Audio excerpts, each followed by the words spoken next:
ஆ, மண்ணின் மீது மனிதனுக்கு ஆசை, மனிதன் மீது மண்ணுக்கு ஆசை. மண்ணின் மீது மனிதனுக்கு ஆசை, மனிதன் மீது மண்ணுக்கு ஆசை.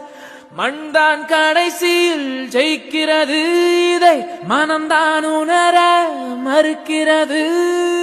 கையில் கொஞ்சம் காசு இருந்தால் நீதான் அதற்கு எஜமானன்.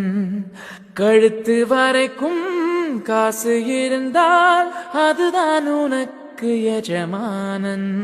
வாழ்வின் அர்த்தம் புரிந்துவிடு, வாழ்க்கையை வாரி கொடுத்து விடு. ஒருவன் முதலாளி, உலகில் மற்றவன் தொழிலாளி. விதியை நினைப்பவனே மாளி, அதை வென்று முடிப்பவன் அறிவாளி. பூமியை வெல்ல ஆயுதம் எதற்கு, பூப்பறிக்க கோடரி எதற்கு, பொன்னோ பொருளோ போர்க்களம் எதற்கு, ஆசை துறந்தால் அகிலம் உனக்கு. ஒருவன் முதலாளி, உலகில் மற்றவன் தொழிலாளி. விதியை நினைப்பவனே மாளி. இன்னைக்கு நீ பயந்து விட்டுட்டனா, சாகுற வரைக்கும் நீ ஆசைப்பட்ட வாழ்க்கையை வாழ முடியலையே நினைச்சு வேதனைப்படுவடா. நீ வாழ்க்கையை மாத்த போற அந்த நிமிஷம் இதுதான். முடிவு பண்றா.